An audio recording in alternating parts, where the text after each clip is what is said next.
Well, we are excited to continue the conversation around inspiring and facilitating revolutionary generosity. And as you know, at the Signatory and Ministry Services, we really want to equip you in development work and partner in major donor conversations. So I'm so excited to have Christian with me today. He is going to share his expertise and his experience in helping over 3,000 nonprofits actually get started and get off the ground and in fundraising. So welcome, Christian. Tell us a little bit about Instant Nonprofit and the work that you do there, and then we'll dive into some work around developing those relationships with donors. Thank you. I'm excited to be here, and I appreciate your time today. So Instant Nonprofit was born of a bit of moral outrage. In about 2010, I decided to start a nonprofit with a few friends. And when I called the IRS to inquire a little bit about it and my application that I had worked so hard, I said, I'll take that. How hard can that be? You guys do some other things. I became morally outraged at how difficult it is to essentially do good. My sister, when I was 8 years old, my family discovered that my sister's developmentally disabled. And so I'm a little kid. I go to Special Olympics. I end up having these experiences. And then I grew up and realized these are nonprofits. They're a huge part of the fabric of our society. So then later, when I went to start one, I became absolutely outraged at how difficult it would be for somebody who wants to do good.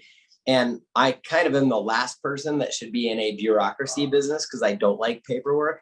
But I really felt it was my calling to pave a path for people so they could focus on their mission and not on the bureaucratic obstacles of starting their ministry or nonprofit.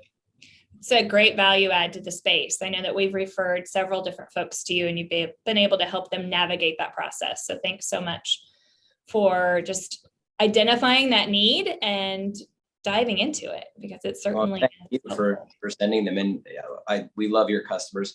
We love all of our customers because you can't teach people to have a heart, but you can teach them business skills if they lack some of those. And so we get to show up and wake up every day and just do amazing things for the most amazing people on the planet. That's awesome. So we are going to talk a little bit more, not so much about what it's like to start the nonprofit, but when you've got that nonprofit started and you've got the passion and you're excited about the work that you're doing, where my passion lies is really then connecting the donor to the doer and connecting those resources to the work that's happening boots on the ground. So give me a little bit of the lay of the landscape relative to your experience in that area and what you have to share with us today. Absolutely. On the way to getting to where I started this company, I worked for a nonprofit, and I unwittingly got into fundraising. I just I signed up. There was a job. It was in some sort of issue advocacy and preserving freedom, basically in different ways. And I had to. Part of the job was to get a briefcase and put a laptop in it and learn this impossibly long PowerPoint and go out and raise money from complete strangers. And I said, well, yeah, sure, I'll try that. I did not sign up for the job to do that. But what I found was, first of all, the overwhelming generosity of Americans, people I had never met before, and some who were wealthy.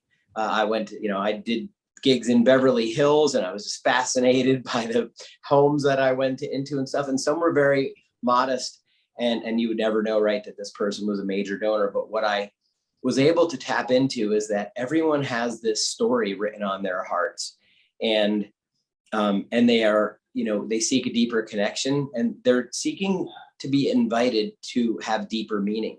And I came very quickly to realize that connection is everything. You're not selling, you're inviting someone to bring deeper meaning to their life. And only later did I realize the theory behind it and all of the amazing things that we encounter upon this thing I call the hero's journey. And, that is a framework that God's written on the hearts of every person. I love that. I love how you just reframed it as you're not selling something, you're really inviting them to be a part of what you're sharing the vision, the mission of the organization, the work that you're doing, the impact you're having, and being able to invite them to participate alongside you. That's pretty powerful. So tell me more about this idea of the hero's journey. You mentioned that term. I've heard that kind of floated in different marketing circles at different times, but tell me what that means to you. The hero's journey to me is universal. And I discovered it by accident. Like so many things that we do, we go, oh, I've been doing that for a long time. I didn't know it came from this place. Or I heard about this in a marketing seminar, but they didn't give credit perhaps to the 1960s era professor Joseph Campbell, who surveyed all of the mythic, epic literature across the world, from Gilgamesh to the Bible to Homer's Iliad and all of the great works, and found that even cultures that did not touch each other and had no opportunity to cross-pollinate these stories had these 17 different elements that were universal to every single one of these stories. And then he also discovered that these stories were universally appealing. And that's where this concept came up about this model being written on the hearts of every human, and that we all are living our own hero's journey. So I found this a fascinating paradigm in which to fundraise, and also a fascinating paradigm, even more fundamentally, to understand my life and the pain and travails that I have been through, and that I can relate to other people and deepen relationships in a way that is absolutely game-changing by being able to use this as a reference and a paradigm. And so I just love sharing. It helps me to be more authentic when I share with donors or pretty much anyone and get to know someone. They're on their own hero's journey, and I understand the elements thereof. And it also helps me contextualize my own pain and travails, that there's this story arc that's going on, and that can kind of help you go on in those dark days that we all experience. So it's been amazing. So the hero's journey starts with a deeper relationship with yourself. You can't relate to anyone else more deeply unless you relate to yourself more deeply. And that might sound, I don't know, silly or obvious, but I think we get so busy when Western life, especially, that we fail to take a look at our lives from the perspective of the observer, right? And from we're so in it, we can't see the forest for the trees. But if we can take a little bit of that time and help understand our own lives in this context, it's going to help us to share with other people and relate so deeply. And that emotional connection, that neuro cocktail of oxytocin and dopamine and norepinephrine and all those things that people are studying now, that is a signal that there has been a connection made. And then to see people respond to this authenticity and this understanding of the hero's journey is so powerful too, because you can turn a light bulb on in someone's head and they will thank you forever in their hearts, and they may thank you with a check. So interesting, some of the language that you're using. When I talk to ministry leaders, I often will tell them, do less talking and more listening, and really listen for their story. Just ask the donor what their story is, and then you're listening for points that you intersect, or points that you can relate to, or maybe the pain point for them and how that might fuel their interest and passion in the work that you are doing. Are we talking the same language and just putting different words around it? Kind of help me differentiate between what you're saying and how I advise folks. And maybe it's the same, maybe it's different. 100%. It's the same. One of the things that I've found is that understanding different paradigms, and not just the hero's journey, but other paradigms and models and sort of frameworks through which to understand our lives, allows us to be really facile with being able to relate to other people, and maybe even find those points of connection and patterns, because they do tend to fall into these, I had an amazing, experience like that in my childhood, or, when I started talking with you, I related something that I found out about when I was about 8 years old. And many people, including donors, right, are driven to contribute back to the world, or to do what they do for a job, or even to behave and have a certain MO in their relationships in their lives. And that's so driven by our childhood experiences. And so what's funny, right, is the people who are more able to give at a high level, right, if we're talking about major donors, they're usually up in years, but you can draw out that little kid and that experience in them, and that's a really connecting moment, right? By understanding something like the hero's journey and the ability to listen and empathize so that you can see those points in their lives is super, super important, because every donor is giving to satisfy a desire to contribute in a way that only they see. And if you can say, I see that too, then you've made a really beautiful connection. And what I say is in the ministry space, when you're raising money, that is ministry too. Don't think that the ministry is just happening at the program level. It's happening in those donor relationships. And so when you're able to connect, as you're kind of describing this deep connection, whether it's that childhood story or a pain point along the way, you have an opportunity to really do ministry there, which is it's a privileged place to be, right? That's an intimate journey that you get privileged to be a part of with the donor. So it's exciting. It is so, yes, absolutely. It is so sacred, that time.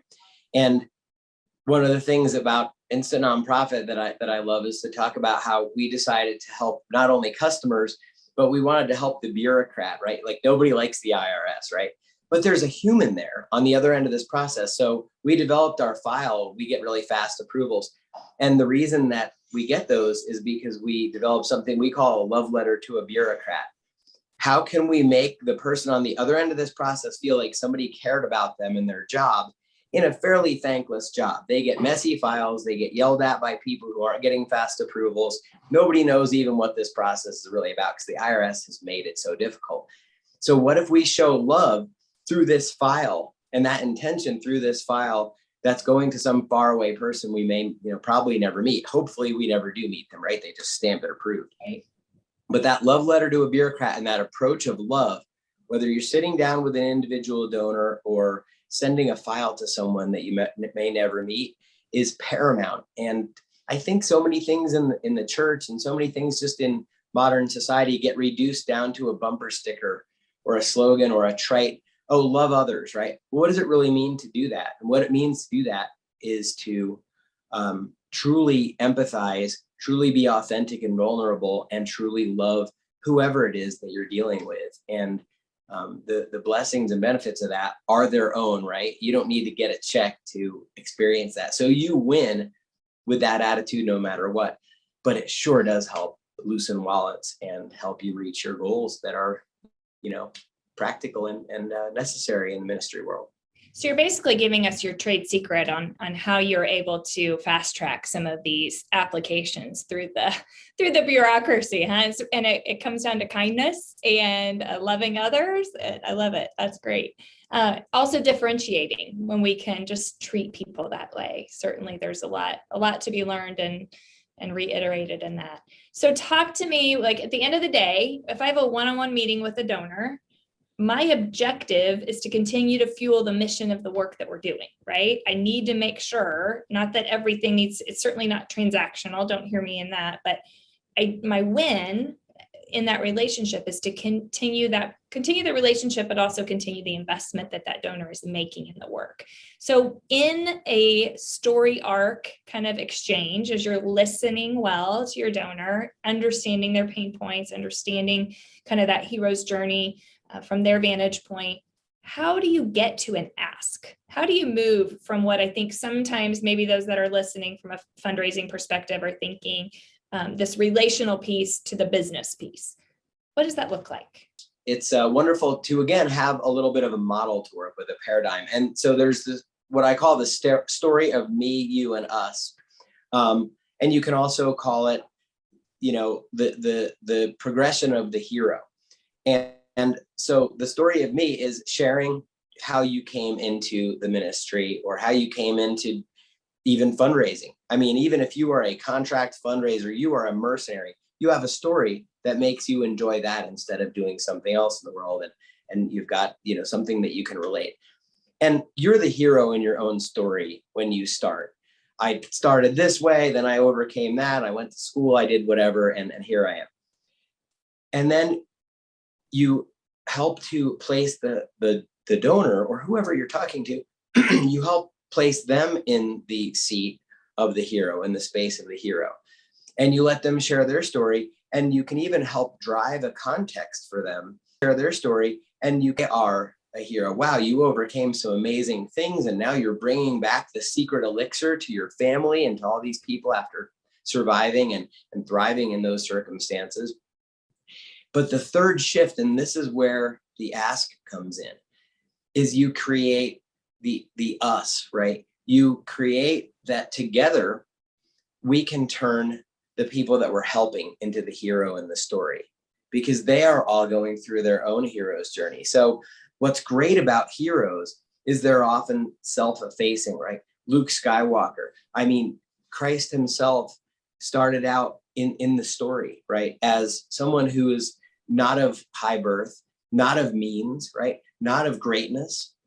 And so there is, again, that element to turning it from yourself and your own journey, and then relating to the donor's journey, and then almost putting your arm around them and saying, let's help our constituents. Let's help the people that we're helping. Let's help make them heroes and take them from that place of meekness, smallness, inability, lack, and help them just have the things that they need to transform, right? Because every hero does run into, friends that the model friends come along and help. They discover the secret stone or the key that unlocks the door. And so if you can use the hero's journey to help create this us mentality with the donor, that we're going to turn these people into heroes, this cause is going to enable them to prevail and throw the ring into the fire of Mordor, you've now got an ally, and you now are this, instead of the stage on the sage, you're the guide on the side. And don't we all want a Sam to help us along in actualizing the greatness that God has built into each one of us? Yeah.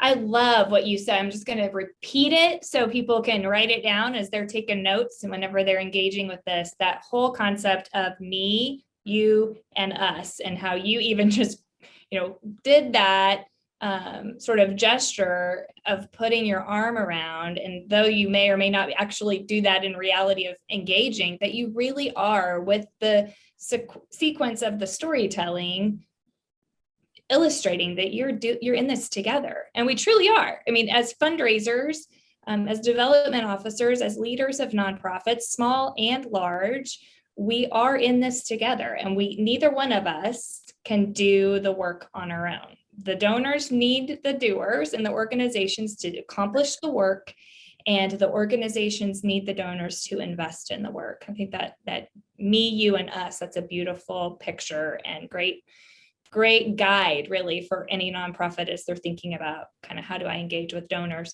not only even major donors in one-on-one communication. How could you take that effort and that model and use that in more of a mass outreach? Is there a methodology by which you can kind of engage donors to share in that story and the donors, the hero's journey, as one who may not engage personally one-on-one over coffee?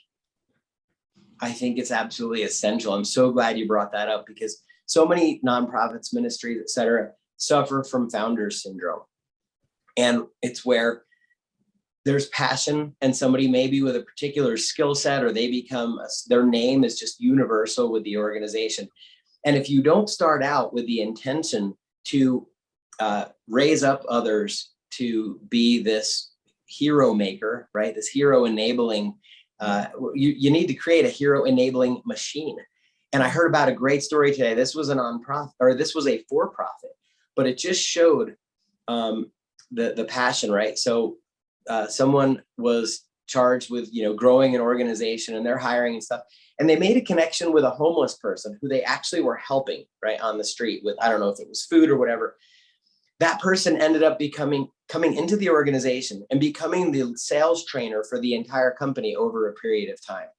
And all that was activating the hero in the homeless person. So the CEO told the company to grow the company, spread the message, be passionate, and basically be a hero enabling machine. And someone went out and got someone who had no interest and really would never have seemed to be, appropriate for that role or any kind of role, and simply gave them an invitation. And I believe as lamplighters, we are, sometimes you flick the switch. If the light bulb doesn't come on, it's not our job. It's God's job to fix the circuit, but it's our job to flick the switch. And so if we can do that with donors, how much more meaning is it to their lives, and maybe a multi-generational legacy for them to not only get really good at maximizing that donation, but to invite them to become themselves a lamplighter and become themselves a hero enabler. And where that can go, who knows? Yeah, I love that. Okay, I want to make sure that we kind of wrap this up and tie a bow on it, but give me kind of your perspective on your year. Tell me how many years you've been doing fundraising in the nonprofit space. How many years have you been working in that arena? Since about 2003. Okay. I suppose I've always been engaging and enrolling. And, I was the kid in the neighborhood who, went out and sold my lawn mowing service before I even borrowed my friend Jimmy's aunt's lawnmower. And so I've always been a little bit of a social person and able to, get people on the bus. And if you don't do that with intention, sometimes, you run out of gas and everybody's stuck, right?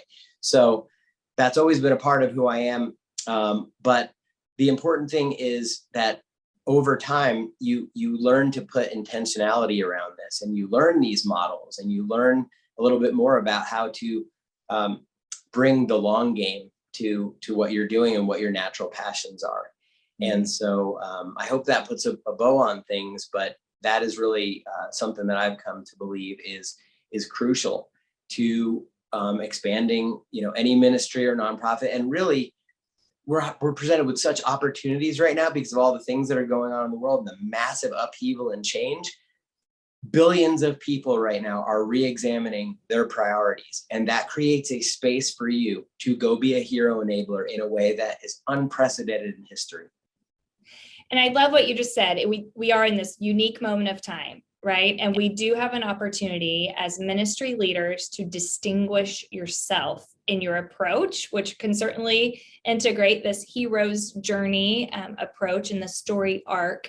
But just connecting with your donor in a unique way, understanding that there's tension in the system right now. The culture is feeling some angst and some unsettled feelings. And so you have an opportunity to minister really in a unique way right now. Okay, Christian, before I let you go, I want to know if there's one tip you could advise nonprofit development leaders, fundraisers that are out there. What's the one piece of advice you would give them? Well, there's a larger piece of advice that they can access if they're really interested in this process. And I developed a tool that, we shared with you. And if you go to instantnonprofit.com/heroes journey, you can get a little mini training, a little worksheet that will help you develop this idea for yourself. And we'd love to give that away. But if there's one tip that I would offer, it would be to just get quiet, sit down, right? You have to be still to know what's really going on, right? And to tap into that quiet space of introspection and divine revelation for yourself.